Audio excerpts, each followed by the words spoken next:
Hello and welcome back to the How to Fitness podcast with me, Michael Ujoa. And me, Kate Lyman. And we're back with another deep dive. Kate, I'm passing the baton. It is over to you, and you are going to be teaching us something very cool today. What are we chatting about? Ooh, we're getting right to it. I like that. Yeah. So should we chat? We've just met each other in person for the first time. We're just going to skirt over it and just jump straight back into business. That's just fun. Before we hit record, we were like, oh, we miss each other and our families. I miss Jude. I miss Jude so much. I said this to Emma yesterday because we were on the sofa. She was flicking through stories and yours came up and I was like, oh, I miss those guys. Yeah. I know. You know what? I think one of a surprising fun part of parenthood to me, but I guess it's not parenthood. It's just like being in a stage of life where friends have kids is like how much I love seeing friends' kids and how much I miss them. Yeah. It's like this desperate missing of the friends' kids. It's the wildest thing, but it's really fun. But also on the flip side of that as well, I don't like to be friends with people just because we have kids. Like that happens quite a lot at this age, right? Yeah. Like Emma's met some people at parents groups and I'm like, would you outside of having a it's child got to be the the same whole age? package. Yeah, it's got to be the whole package. It's got to be the whole package. Just put it out there, Kate. I feel like we all clicked. We all got on really well. It was a really fun trip. So it's I miss being in Spain, and also the weather in Scotland sucks again. So I'm missing Spain very much. I know, and we're probably on a flip side because it is hot here in Mexico. It's May right now. May is the hottest month, and it's like, it's pretty brutal. But I'm not complaining because I'd rather not be cold. Please do not I'd rather complain. not Also, be cold. I have worn shorts and a t-shirt since I got back and refusing to wear trousers. And I went out of the house earlier today with Emma and she's like, why are you wearing shorts? It's like 6 degrees this morning. Oh my gosh. I can't even imagine that. Okay, that's brutal. Yeah, it's cold.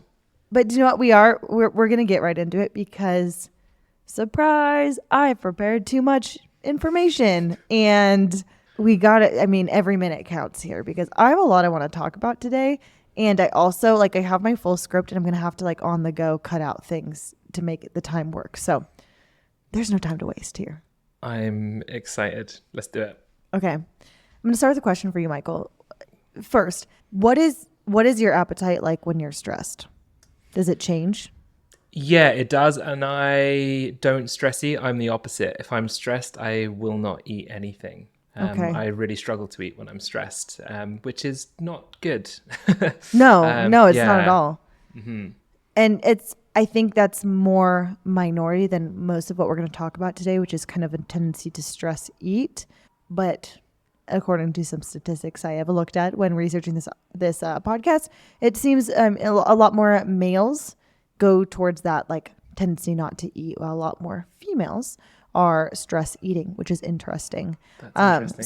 So you haven't had I'm sad, I'm going to eat a whole pint of dairy-free ice cream catch that I remember that you're dairy-free. That's okay. Yeah, screw my lactose intolerance. I'm upset. No, I'm not. I'm literally the opposite. I'll go off food. Even though I'm a big foodie, I love eating food when I'm not stressed and in a good place. But as soon as I get stressed, I did a talk at the weekend, my first in-person nutrition talk. The first one I've done in ages. I always get very, very nervous public speaking. I enjoy it when I'm doing it, but the build-up is awful. Didn't eat dinner, didn't want breakfast. Just couldn't. My stomach's like, nope. It's not just not having appetite, right? Is it kind of like food is off-putting even? Because that's how I've read it's described. It's like, I just don't even want that. Yeah, it's really strange. The things that I usually love to eat, there's just no interest in it whatsoever. Just my stomach doesn't want it. Yeah, I get that. Personally, I trend the other way. I have an increased appetite, a lot of snackiness when I'm stressed. And I'm sure a lot of listeners have the same experience. And we're going to talk about both of these stress responses today. But I will say I'm going to trend towards talking a little bit more about stress eating or overeating when stressed. Because of some of the statistics we're going to look at and how prevalent this go-to habit of stress eating is. Also, quick note, today is a holiday in Mexico. I don't know if you heard that, but there have been fireworks since 5 a.m. So I'm just hoping that... I couldn't hear anything, so it's fine. Okay, I'm kind of a cool. bit sad. Bring the party. It's we spoke. I was thinking you just mentioned this, but it wasn't. It was before we were speaking on the podcast that you like being in a noisy environment, Kate. So you must just be like, oh, this is relaxing with the fireworks going Yeah. off. I mean, 5 a.m. fireworks I could do without, but like, Okay. I don't know. It's 9 a.m. It's sure firework time. I don't know why you'd want fireworks when it's not dark. Yeah. have Actually, never the quite fireworks understood here, that. they're more like artillery shells. They don't even make they don't even do a firework. They just make a noise. It's basically Okay. like bombs. I'm not a Nice. fan, but anyway, Okay. continuing on. So, like I said, we're going to talk a little bit more, trend a little more towards talking about this overeating stress response, just because it's a little more familiar to a lot of people, and because I just think that this is something that we need to clear the air on about how normal this is and how normal it is as a human response to go to food for comfort. So this desire to raid the pantry or like house a dozen cookies or skip dinner or go straight for the dessert when stress is high. It's a super common example of emotional eating. And emotional eating is when we use food for comfort rather than to satisfy actual physical hunger. So the most traditional definition of emotional eating out there is overeating in response to negative emotions. Michael, okay, have you ever heard the word Kummerspeck? Kummerspeck. No, never. It's German, if you couldn't tell by my poor pronunciation. This is a German word, and I think I'm saying it right. I did look it up how to say it, but this breakdown of the word, Kummer means grief or sorrow, and Speck means layer of fat or bacon. So it's like literally means grief bacon or sadness bacon. And it is defined, it's a German word, defined as the weight a person gains during a period of overeating due to unhappiness, depression, grief, or other emotional condition. So I'm sad that there's a word for that. yeah, I mean, it kind of makes sense too, right? Like it's okay. Well, that does make sense. Don't love it, but it makes sense. Is it like heavily frowned upon within Germany? No, I'm not expecting you to completely understand German culture for this podcast episode, Kate. But I don't know. yeah, I just knew that it was a word. yeah. I wonder how kind of positive or negative that word is. Yeah, I wonder if it's like said without any like emotional weight to it. No pun intended, but just like, oh yeah, that's my Kummerspeck. My cat died. That's what I was wondering. Whatever. I was like, I wonder if it's just like, just like, oh, this happens and it's normal, or whether like, oh, you've Kummerspeckt.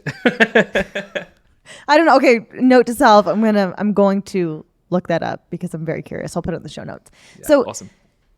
Today, as we've already talked about, we're talking about emotional eating, why it happens, what we can do about it, and what the science says. And I also want to stress something that I feel so strongly about, that this is not a character flaw.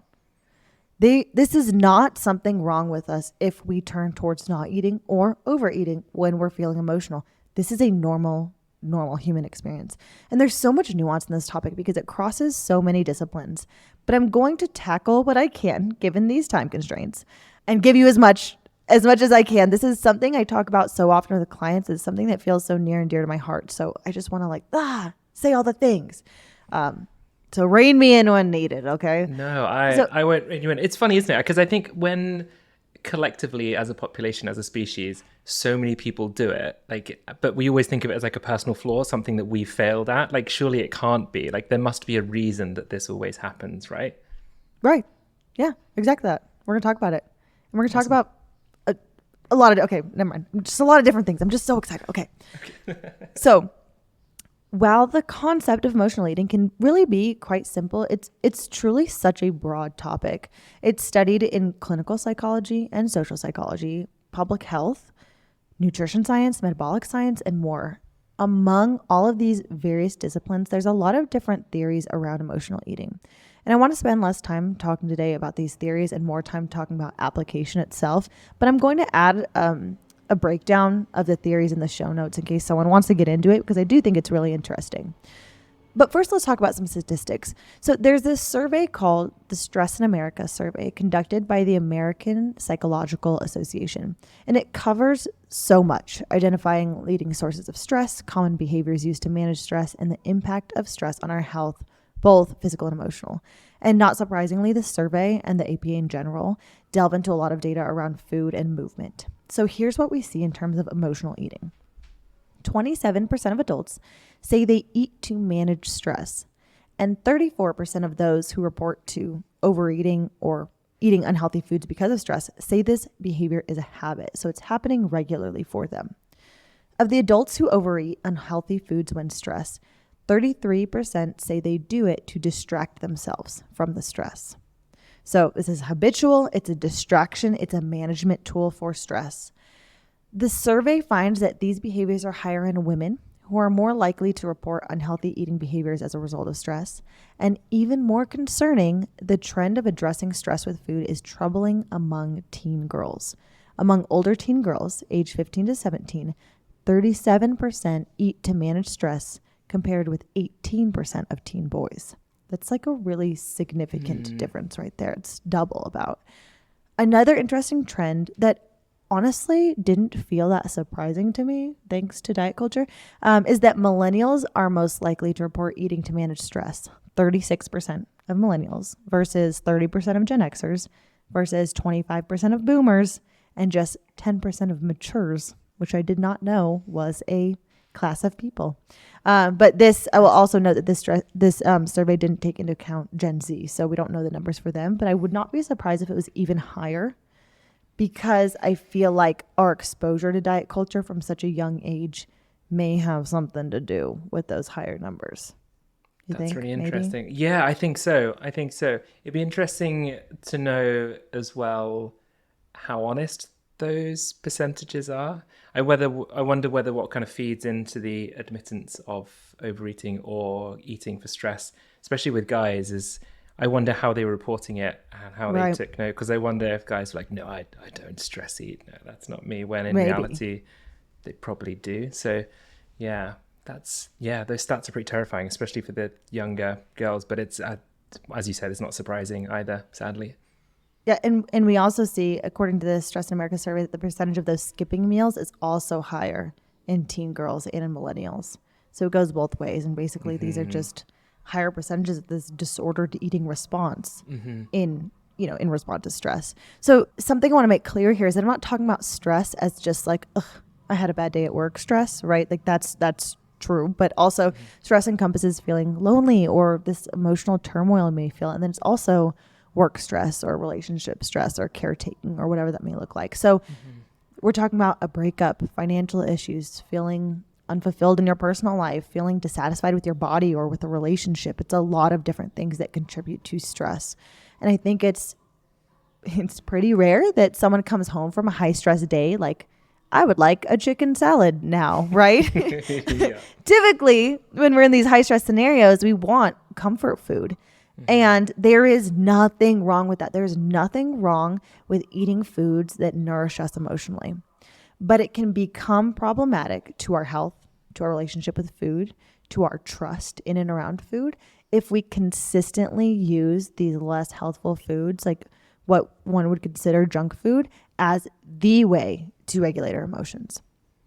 And, we already talked about this a little bit because it's relevant to you, but on the flip side here, not eating or finding food unappealing is another really common stress response. And this also has negative implications on our health and our relationship with food. And we're going to talk a little bit more about that specifically in a bit. But I want to make it so clear that despite what the fitness industry tries to tell us, emotional eating is not an issue of willpower. And it is not a moral shortcoming. It's reality that our relationship with food is absolutely affected by our emotional state, and it's just so normal. So if you're someone listening and you're thinking you're broken because you turn to your favorite cookies after a hard day and sometimes are often eat past the point of fullness, this isn't something wrong with you. You're just behaving in a normal human way. Let's talk about why it happens though. I talk about this so often on social media with my clients, to myself. I think there's so much power in knowing the why behind everything we do, because that knowledge gives us power to change our behaviors or change our understanding or, whatever that may look like and find more sustainability in our nutrition. So I think it's really important here that we understand the why. Why does food have so much power over us in the first place? The human brain has a very complex reward system that drives all of our behaviors. Serotonin and dopamine are two really important players in this system. So serotonin is involved mostly with regulating our mood and appetite. Eating food that you like can temporarily elevate serotonin levels. We know this when we have a great meal, right? This is why we may be driven towards sweet, salty, fatty, ultra-processed foods when we're feeling low or when stress is exceptionally high. If you're a regular listener and you think back to episode 12, we talked about hyperpalatable foods. It makes a lot of sense why we crave these specific foods. We talked about the different, like the profile breakdown and how that hits dopamine receptors and all of that, if you want to dig into that. But another transmitter, just neurotransmitter I just talked about, dopamine is involved with these reward pathways in the brain. Highly palatable food, like fast food, like candy, like the sweet, salty, sugary, good stuff, releases a lot of dopamine when you eat them. This surge of dopamine can become essentially addictive and leave you to crave these foods intensely. And when you do follow through on this craving, the dopamine is released and then can reinforce that behavior. So we're creating this positive feedback loop between when I eat this food, I feel good. And this is often what leads to compulsive eating, which I'm thinking of as like that help I can't stop, I feel out of control around this food feeling. There's also two important hormones involved in this stress response. One is epinephrine. Here's in my script where I wrote, Michael, you just gave a presentation last week. Were you nervous or stressed? How did that impact your appetite? but you did it. You said it already. Yeah, I did. Sorry, I also sometimes remember when we're doing these deep dives, Kate, I'm just sat back listening, like taking it in and enjoying it. I'm like, oh God, I'm recording too. I should probably pitch in. So sorry if I go quiet for a while. Yeah, no, I once again, I go completely off food. So yeah, I was incredibly nervous. I anxiously drank a coffee on the way there and had a coffee to sip on throughout. Not a good idea. Yeah. However, I was like, I kind of feel like I need something. But yeah, there we go. You're probably going to tell me why that's bad now as well, Kate. Let's talk about why that happens. No, not why it's that way. So during acute periods of stress, so this presentation would be acute period of stress, right? This is not like a chronic thing taking over your life, an unsafe housing situation or whatever. This is a short-term acute stress response. Epinephrine acts to suppress hunger so your body can focus on short-term survival. You had to survive this presentation. I also just want to highlight, if anyone who was at that presentation listens to this, they were all lovely. It was the most friendly gym based over in Fife, Dunfermline. Everyone was lovely. They all were nodding along whilst I was talking and shaking their heads and asking questions. So I didn't need to be nervous, but that's how I always feel before I talk. That's how it goes. Yeah, that's how it goes. I don't think I have to justify that. I'm always the same. And it's like, well, even I'm telling my brain, hey, calm down. This is nothing you need to be anxious over. It just happens. Yeah. Blame it on the epinephrine. So it's this epinephrine suppressing hunger. So we can focus on the short-term survival like we talked about. That's why we feel stress manifesting as this lack of appetite or disinterest with food. However, if we're experiencing long-term stress, our body releases a hormone called cortisol. We hear about cortisol all the time in this fitness industry in different capacity, but we're going to talk about cortisol in terms of appetite. This release of cortisol increases our appetite. And as the species of Homo sapiens evolved, we developed stress in response to periods of danger or physical exertion. And our bodies crave high-calorie foods during these periods of stress to support our physical needs. That makes all the sense in the world, right? Mm-hmm. But today, our stress probably doesn't come from a physical threat like it did thousands of years ago. However, we're still wired to crave this food in response to this emotional dysregulation. Depends who's at your nutrition talk, I guess. It could be the scary gym dude about to attack you. Who knows? That's true. But then you would have had an appetite. That's Maybe. True. So we're looping back to these two ends of the spectrum when it comes to appetite and stress. On one end is not eating as a stress response, not feeling any hunger or even feeling like food may be unappealing. And with what we barely mentioned, this makes sense as this is sympathetic arousal of our nervous system. It's the response of digestion essentially shutting down so we can do the fight or flight thing. And we know bodies in fight or flight aren't thinking about much food. They're thinking about survival like we talked about. But as we saw earlier in these statistics, it seems though what is more common in individuals is our stress response driving cravings and overeating. And it appears that this stress response can be due to conditioning or genetics. We're going to get into that a little bit, but I was going to ask you if you felt like you were more conditioned or genetic, but probably neither as much with this stress response to not turn towards food when stressed. And I feel like for me, which a long history of really turning to food as an automatic stress response, it was total conditioning. And we'll talk about that a little bit more. But for me, I feel like it was conditioning to like, food is bad, don't do it. And then like willpower is out. So now I'm high stress. I have like no decision-making abilities. So it's like to the food, right? I think I remember having conversations with my mum in the past, how she kind of goes off food when she's got a big thing doing. So maybe it is a genetic thing that I picked up from her. But then, yeah, who knows? I'm sure so many environmental factors have probably kicked me about a little bit to make me the way that I am. Totally. There's a lot. And so we're going to talk about a few here. We're going to talk about some of these like learned behaviors and associations. And I just want to make clear that it's like tip of the iceberg, what we're able to talk about today. This emotional eating we're talking about can be a learned behavior. We may crave certain foods because we've grown to associate them with positive emotions. Maybe you'd always get an ice cream after a test as a kid. And this association was reinforced many times over the course of years. And now as an adult, you crave ice cream to bring that same sense of relief after a stressful day. It makes all the sense in the world, right? Mm-hmm. This learned behavior can really impact the way we view food and how we utilize it as a coping mechanism or as a reward.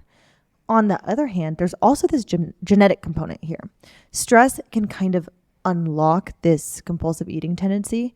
And it's seen that this compulsive eating is a common phenotype in obese individuals. Now, I'm going to stay in my lane and not get too deep into genetics because there's a lot going on here.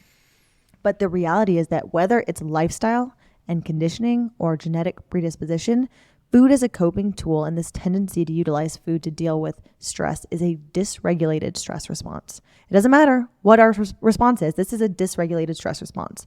And this stress response is going to vary person to person, what it looks like, how you feel, whether you're feeling out of control with food and like you just can't get full or you can't stop thinking about food.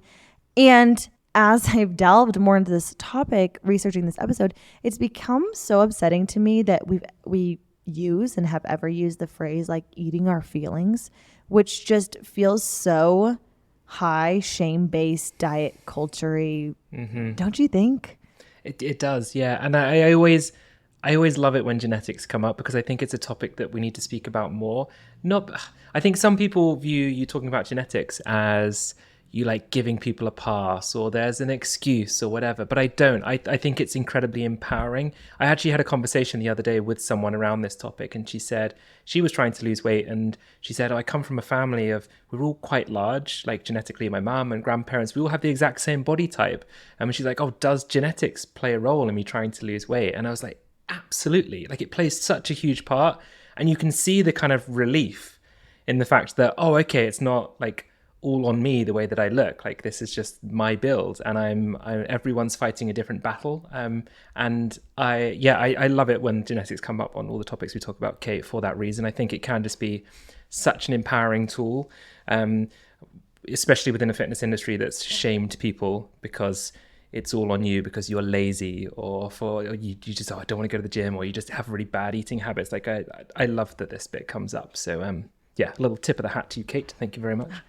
Thank you. Absolutely. And I think so just last month, all of my Kaylin team were at a retreat together, and we weren't there to work, but obviously we talk about nutrition because it's like what we all like. You did no work, Kate. Don't lie. we were talking about this role of genetics and how we navigate it with our clients and how it is beneficial to them.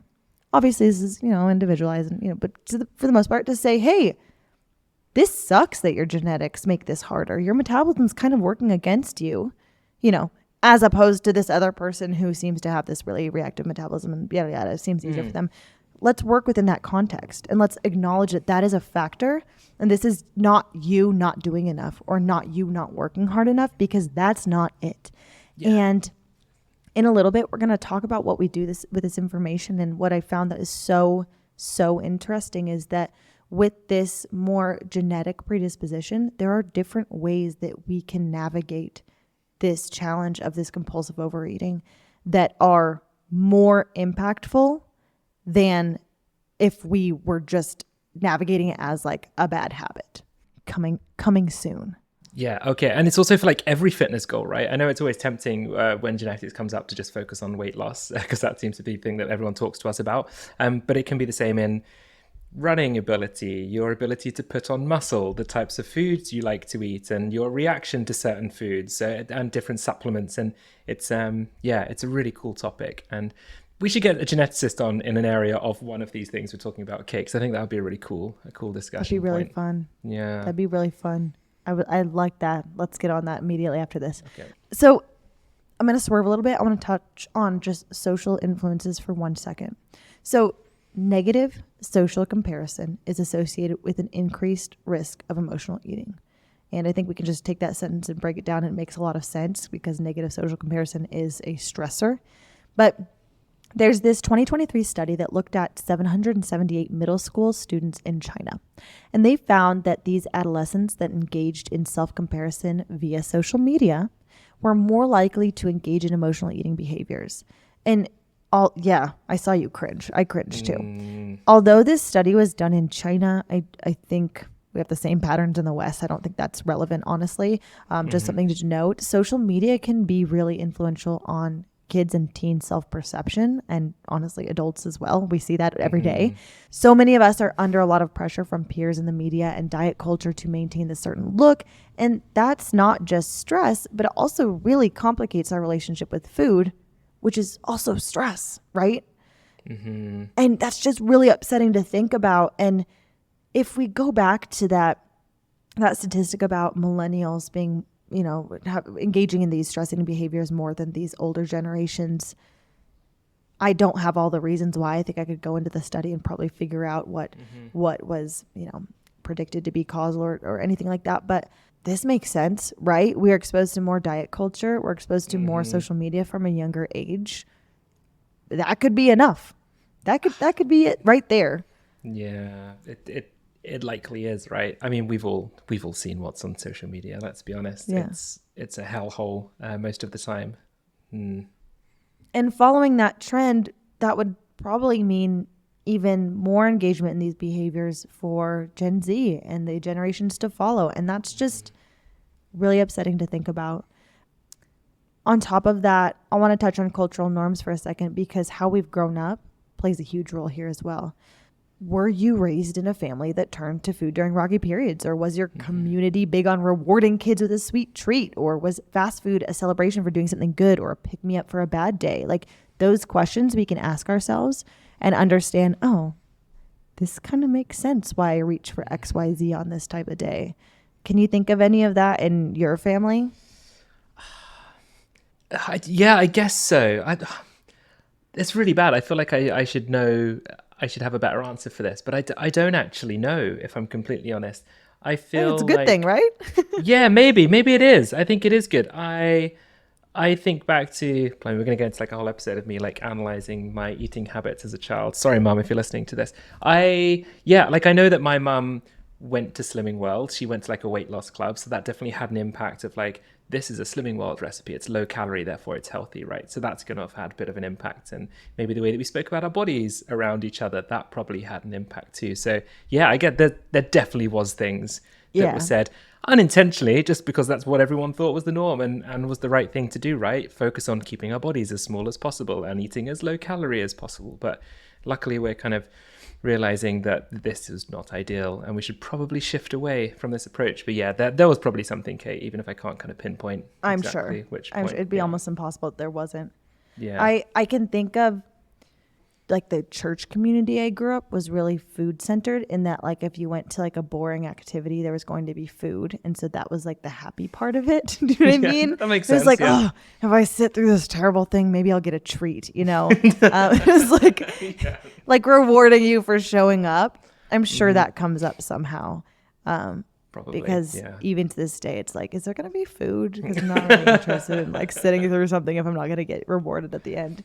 And that's why I always bring my own snacks everywhere I go, Kate. It's very important. That's smart. That's just the way to do it. Yeah. So, do you know, I started this actually because I'm lactose and egg intolerant, right? So I'd go to a lot of functions and they'd be like, oh, you could eat the salad because that's the only thing.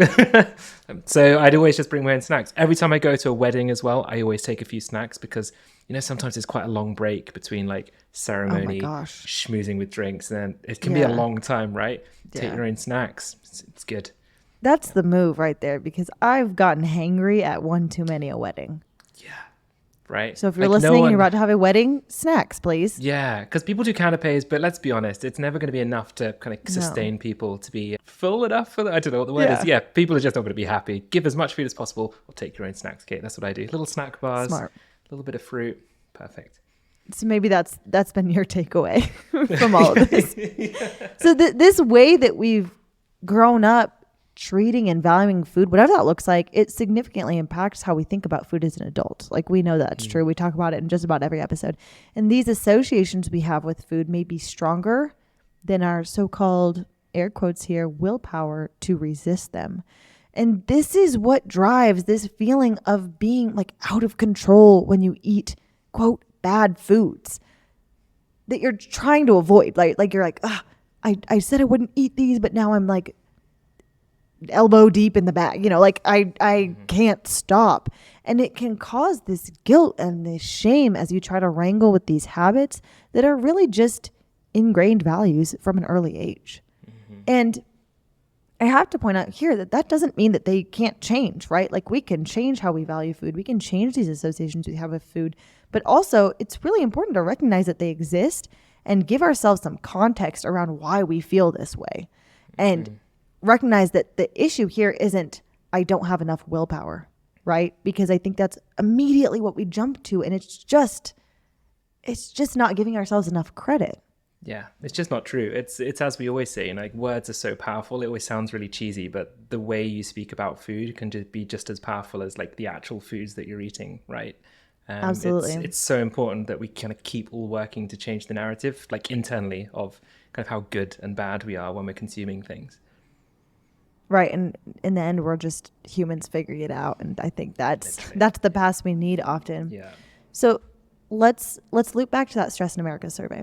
It was found that after overeating due to stress, 49% of adults, so about half, reported feeling disappointed in themselves. 46% reported feeling bad about their bodies, and more than a third, is about 36%, say they feel sluggish or lazy.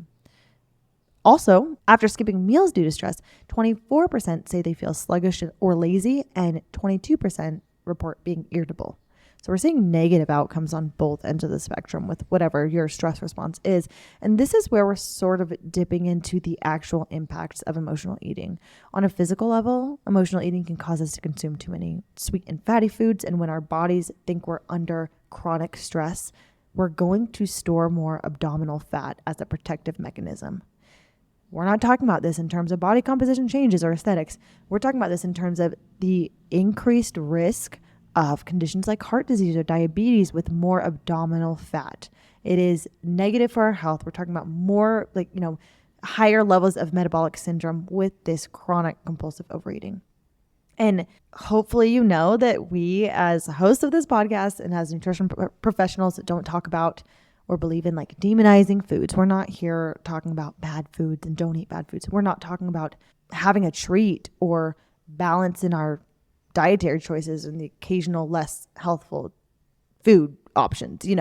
We're talking about relying on these ultra processed foods or hyperpalatable foods as a way to cope with regular stressors and how significantly that can impact our health.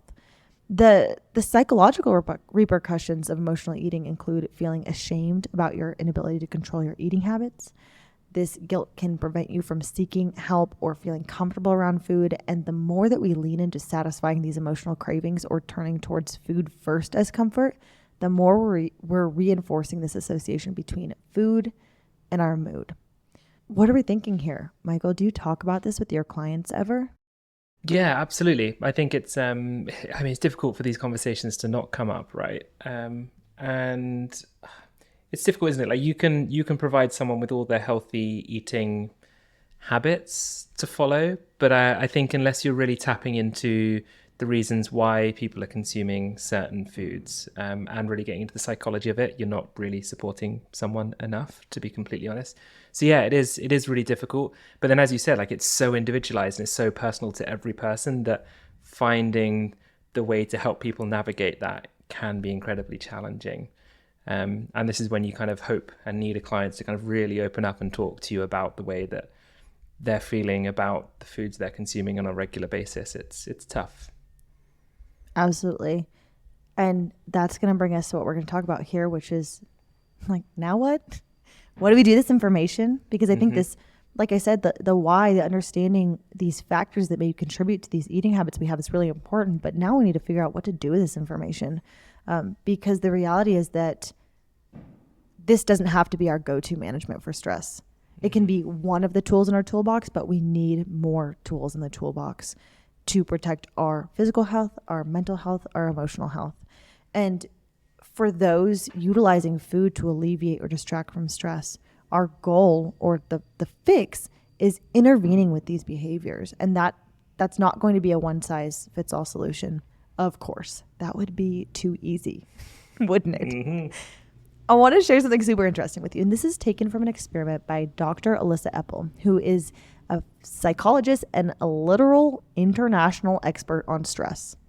She talks about, like, that's her job, is to study stress.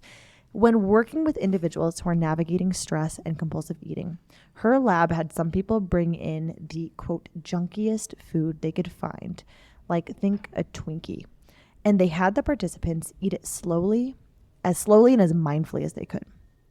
And the result here was that few could finish it because the Twinkie didn't actually deliver the reward they thought it would. It didn't actually make them feel great. And more than anything, it was actually a disappointing experience. So when we're in this state of high stress and we're reaching for a food as a stress reliever to self-soothe, to fill a gap, we're looking for comfort and relief. And we've explained the mechanisms by which this works in our brains and our bodies, the dopamine hit we get from comforting food, the elevated serotonin levels. And this positive feedback is quick and it's short-lived. So actionable strategies that we can implement that address this emotional eating require a top-down approach that can help us separate emotions from hunger. And I understand that we're getting into something that feels a little more abstract, but I need you all to bear with me because I promise it's worth it. This solution, or some of the solutions, are not more self-control, and they're not more willpower, and they're not just doing better like we tell ourselves, not a start over Monday approach. This messaging is misleading, and it's incredibly dismissive of our specific histories around reward-based eating and our personal satiety. And it's honestly messaging that promotes restriction and doesn't help us change our habits. If you follow me on Instagram or are a client of mine or read our blog or anything, you know that I talk about this so much. Like, I feel so hyped up about this topic that restriction is often the driver of the behaviors we don't want to be perpetuating, the behaviors that we want to change. Right now, when we're talking about emotional eating, we've hopefully made it clear that food is comfort. And our goal is not to never turn to food when emotions or stress are high. That's an unrealistic goal, and it doesn't sound very fun either because I want food to be comforting for me sometimes, you know? Our goal should be that food is just not only for comfort. But often we think that the way to get there is restriction. So not allowing those foods that make us feel out of control in our homes, making a rule that we don't eat dessert or that we never touch carbs, that we don't eat after 6 p.m., what have you. So let's talk about where we can redirect this energy and efforts when it comes to addressing emotional eating in a way that leaves us with food as comfort, but just not the only comfort we have. First thing first, we can practice recognizing physical versus emotional hunger. We're really quick to just consider hunger, but physical and psychological hunger are completely different things, and they're both impacted by sleep and stress and eating habits and mood and exercise. Physical hunger is that hunger we feel in our bodies. It's, it typically comes on slowly, develops over time. It's a sensation of a rumbling stomach, or maybe you get like lightheaded, fatigued when you get hungry. This is our body saying we need food. So, surprise, the way we address this physical hunger is by eating. And, we can eat regularly throughout the day. meaning not skipping meals. And we can have meals that are relatively balanced. So there's a protein, there's a fat, there's a carb. I'm not saying you have to track your food or track your macros, but balance in a meal helps with satiety. We got to eat. When we have physical hunger, the solution is to eat. And when we have psychological hunger or this emotional hunger, the solution is to recognize it. It is rooted in our emotions. And this psychological hunger can crop up regardless of how long it's been since you ate a meal. So you could have just eaten and then you're like hungry again, right? This emotional hunger, psychological hunger, we could use that interchangeably. It comes on quickly and it's often more specific. So what I mean by that is it can only be satiated by specific foods. So, example, when this hunger comes on, you don't want that chicken salad we talked about earlier. You don't want like the lentil stew you meal prepped.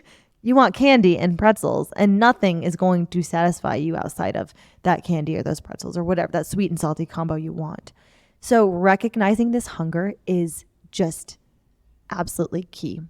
And this hunger is our bodies asking for that hit of dopamine to make us feel good. But when we address that need to feel good with food, it's usually pretty fleeting. So we stuff ourselves, we feel good for a second, and then we feel physically worse after. Not to mention we don't want this, but maybe there's associations of the guilt or shame or, some negative emotion also accompanying this quick hit of dopamine via food. So what we can do is recognize this hunger and try to sit with it for a moment. Find a distraction, just like 10 minutes, and then come back to that hunger and see if it's changed. We're talking about riding through these impulses, which requires practice. So again, nothing is wrong with us, but also we're not going to just flip a switch and become immediately in tune with our physical versus emotional hunger and learn how to listen to it exactly. This is a skill set we have to build, and building new skills takes practice. So one way we can think about this is if you're experiencing hunger and you're unsure which hunger it is, can you ask yourself, like, would a protein and veggie satisfy me right now? Because if you're hungry physically, probably yes. Maybe you don't it doesn't sound the best ever, but you're like, yes, I'm hungry, I'll eat it. And if it's this psychological or emotional hunger, the answer may be a hard no. And that's good enough to kind of help us distinguish between those two types of hunger. Before I get to my next point, I want to share something personal. And one of the reasons I love this topic is because I've lived it very closely. I used to stress eat in a major way. I can think specifically through college. And to really drive home this point, I remember a time of being so stressed and in the car and literally stress eating, as in I'm totally zoned out, housing a loaf of bread. But we're not even I had just gone to the grocery store. So I'm not even talking about a good loaf of bread. I'm talking about sliced bread from the grocery store, probably wheat bread from Sprouts or something. And I can remember it being protein bars or nuts or things that weren't even, it's whatever I have at home, eat it, And my point here is not, well, I got better and so can you, right? It's not that at all. But a lot of time and a lot of practice has brought me to a point where that is not my reality. Yes, I love a good food when I'm stressed and a little, something reasonable or even a little beyond reasonable, but this isn't a norm. This isn't I feel stressed and I automatically go towards compulsive nonstop eating this thing that is near me, right? And I work with so many of my clients through this when life stress is stressful or it's a chronic habit or big changes are happening. We're working through the recognition that nothing is wrong with us, but also this doesn't have to be our reality forever. It's going to require practice to make this not the go-to habit we have. And that's awesome. It's awesome because I think we feel like we're so stuck in this as a reality for those of us who have dealt with this type of compulsive eating. But I think there's so much power in being wait, this doesn't have to be how it is, But our brains may have told us otherwise for so long. That leads me to the second point. And that is creating awareness around our hunger and fullness cues. And it kind of goes hand in hand with what we just talked about with recognizing these different types of hunger. But building off of that last point, we can practice becoming more in tune with our hunger and satiety cues. And this, again, is a skill set, and it serves us not just in these time of big emotions. It serves us all the time. We are often very, very out of sync with our hunger cues. We can thank diet culture for that, right? Diet culture has taught us, or restrictive dieting has taught us to deny our hunger cues. Just drink water or brush your teeth instead, or eat as little as possible constantly. And we may have practiced that pattern for a long time. So this denial of hunger can lead to these big cravings, but learning our cues, what they are, what is physical hunger, what is emotional hunger, and then leaning into them with how we need to, is going to help us build a skill set to not drive cravings constantly or not constantly feel restricted. So what we can do is we can start eating when we first feel some hunger, like stomach is starting to growl, instead of waiting till we're hangry. And that's because when we're entering, whether you're hangry, like whether you're a moody, hangry person, or I just mean like mega hunger where you're just like, oh my gosh, I need to eat something. In this state, we have impaired decision making. We have less impulse control. We can't choose the best choices for us. And we also are going to eat a little faster and override fullness cues. So we can eat when we're hungry, not let ourselves get hangry, and we can slow down on our eating. And we can be like Michael and bring snacks everywhere. Because if not, we're going to get hangry.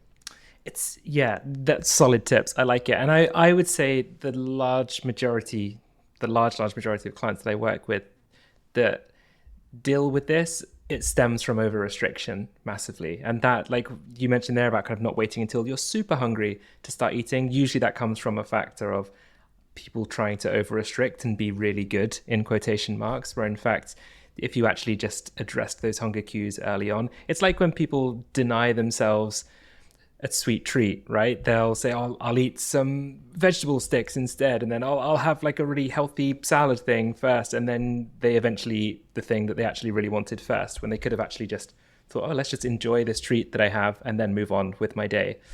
So yeah, sadly, a lot of it does stem from over-restriction, but solid tips. Also, you said this about 10 minutes ago, but it just propped up in my brain as I was talking there. I've never tried a Twinkie. You are not missing anything. Okay, just thought I'd address that. But you know what it is, right? That little spongy. Is it like a little? Yeah, I've seen a picture of them, like little spongy. Yeah. It's got like a white middle bit in it. Has it like a it's got like a cream thing. You know, honestly, I'm sure I've had one before, and I just remember it not being great. It's just like, I think a Twinkie is the characteristic like ultra processed food. Okay. Like there's all those things where it's like a Twinkie doesn't age, like it will never mold, it can live forever. This is a bit of a throwback. Did you used to watch Recess, the cartoon Recess? Oh yeah. Did they always used to talk about Twinkies in Recess, right? I feel like that's where I first that makes sense. Learned what a Twinkie was. Well, you're not missing anything. I couldn't finish a Twinkie, so maybe I should have used a better example. Or actually, she used the example of a Twinkie, but that wouldn't do it for me. Like a Snickers. That sounds better. Oh, I don't like it. Never liked a Snickers. What? That's weird. I didn't like. I was more of like a Mars or a Twix guy. Okay, Twix. Oh, I love a Twix. Twix is good. I love it. The nuts in the Snickers, not a fan. Oh, that's bizarre, but to each their own. Yeah. Okay. Sorry, back on track. This brings us to the third point I want to talk about. Mindfulness tools. Okay, so personally, if someone tells me like just breathe, or like, you know, just add more breathing to your life, or like be more mindful, I'm like, I hate you. Like I know that they're right, and I hate they're not. I know that they're right, but I don't want to hear it. Do you ever feel that way? Why? Completely. I don't know. It's bizarre, isn't it? It's like when my smartphone tells me, or my watch, like the Apple Watch, I've turned it off now. It's like, it's time to breathe. And I just want to throw the watch out the window. I want to hold my breath. Yeah. No. Yeah, I'm going to stop breathing altogether. Same with like on my phone where it's like, oh, you haven't done your Duolingo today. And it starts like telling you off and making you feel bad. I'm like, shut up. Now I don't want to do it. Yeah. Duolingo is like real sassy too. They're like, I guess you want to forget your language you learned. Yeah. Never going to be able to go abroad ever again. Yeah.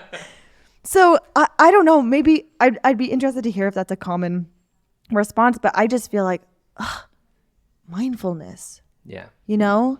And like, even though I know that this is a real tool that could actually help me. And I think it's, you know, that resistance we have to doing the easier thing not saying mindfulness is easy. It's not, it takes practice, but we want to do like the hard, sexy, like I'm going to sweat when I do this or whatever. It's like stretching or warming up. I don't like doing those things either. And it's because it's like waste of my time, but it's like, no, these are going to keep you safe. So I'm going to preface with, if you hear me say mindfulness tools and you're like, I'm going to tune out now, bear with me for 1 second, please. Please, please, please. Having tools to address this heightened stress outside of just turning to food is essential, right? That's what we're talking about here. And I want to share something really interesting from Dr. Eppel, the stress expert we talked about earlier. She says I want to know how stressed she is. As a side note, I wonder if she just like is the most chilled person you've ever met. She better be. She wears like hemp trousers. She goes to Bali on her gap year every year. I hope so. Never stress eats. Never raises her voice. Yeah. She sounds great. She says that individuals navigating these compulsive eating tendencies. So here we're talking about regularly eating past comfort, like that feeling like we can't stop and can't be satiated, and more in response to like the genetic component. Like I have this phenotype for compulsive overeating, that type of thing, are those who benefit most from mindful eating techniques. So practicing these mindful eating techniques can lead to better insulin resistance, lower stress levels, long-term weight loss as a byproduct, not even as the goal of this inclusion of mindfulness techniques.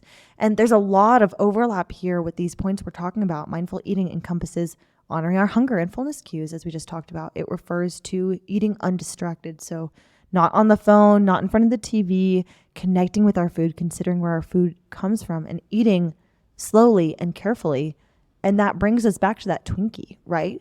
These are individuals with compulsive eating tendencies, and they couldn't even finish the Twinkie, the Twix. I'm going to say Twix because I couldn't finish a Twinkie either. Yuck. The Twix, because when eating mindfully, it didn't give them that same happiness or satisfaction, right? And often it's less about the food itself. It's more about that quick hit of dopamine, or how we feel when we're eating fast and furiously. So slowing down can take away that immediate reward that almost always leaves us feeling worse after. We can then redirect our attention to something that's actually going to make us feel good longer. So before I talk about redirecting our stress, do we think that sounds feasible? Is that less boring? Yeah, I think so. Less. Yeah. I mean, I really like, oh gosh, I couldn't remember Carol, the woman who wrote Mindful Eating, the book called Mindful Eating.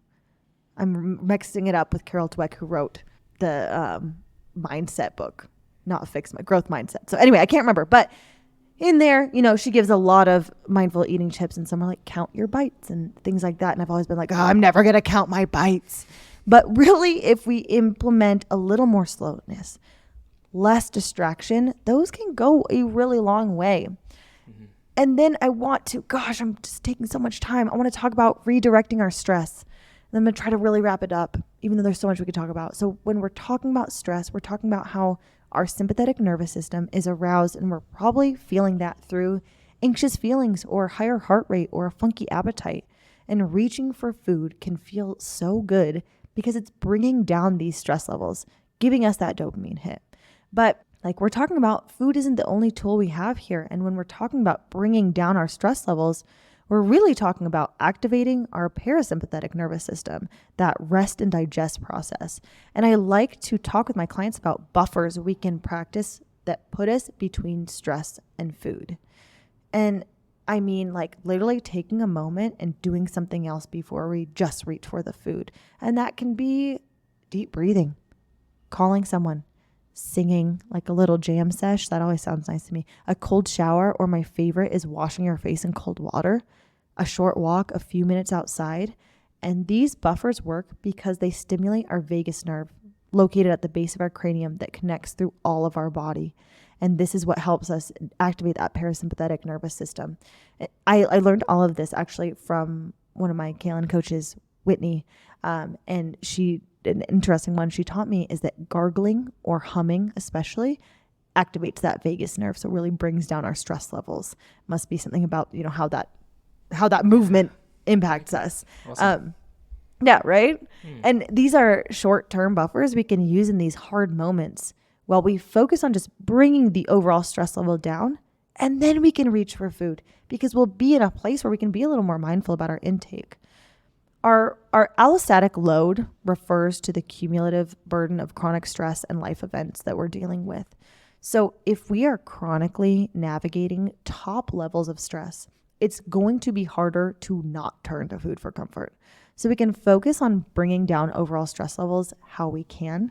And surprise, surprise, those are the basics we often talk about. It's better quantity and quality of sleep, regular movement, and also on the flip side, not overtraining, right? Not overworking our bodies, fueling our bodies well, eating a lot of nutrient-dense foods, having safe and supportive relationships. And also we can't talk about this without the whole other conversation of like acknowledging that allostatic load and socioeconomic status and social determinants of health are very interrelated. We don't have time to talk about that, but I'm talking about ways we can, actually actively bring stress levels down. So we've talked about recognizing physical versus psychological hunger. We've talked about creating awareness and practicing honoring our hunger and fullness cues.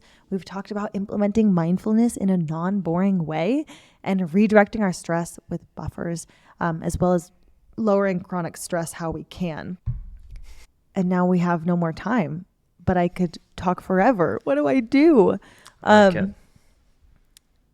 We can, did I put these in the show notes? I have more thoughts. I think we would add it in the show notes. Okay. Definitely. We'll chuck them in the show notes so people can kind of delve deeper if they want to. Absolutely. Michael's like, I'm so tired of listening to you. No, I'm not. I'm always aware we like try and keep the episodes under. I know. And I'm like, oh God, we're creeping up. So before we chat about this, because I'm sure you have things to share too, Michael. The last thing that I can't leave this in the show notes, we have to talk about it. Our self-belief here really matters. Like if we are sitting here thinking or believing that we can't control our food, that our worth is tied to our bodies or tied to our eating habits, we're just reinforcing this idea that overeating, stress eating helps manage these emotions and perpetuates this cycle. And we deserve better than that. So we have to, shift our mindset a bit to thinking that this isn't the way we have to be always. There are reasons that we have adopted these eating patterns, and it doesn't have to be like that forever. We are normal for having these feelings and urges, and we are not stuck practicing them forever. I like it. Solid tips. The only thing I was going to add, you kind of just touched on there at the end, and that was the fact that me and you have both worked with so many people that have overcome these challenges in the past. So it absolutely is possible. I know there'll be people listening to this who will think that change possibly or probably isn't possible, but it absolutely is. Like we have seen it multiple times. So start talking nicer to yourself, start implementing some of the tactics that Kate has just spoken about in this episode, and just stick with it and reach out to either of us, like through social media, whatever. If you need to bounce some ideas off someone, or if you just have any questions, please reach out to us. We're more than happy to help. Yeah, in case you didn't catch that, I could talk about this for, forever. If you want part 2, Kate will do it personally to every person that messages her. So drop her a message and she'll voice note you. But for real, if anyone has any thoughts, any questions, wants to continue the conversation, reach out. You know where to find us. And thanks for listening. Thank you so much. See you soon.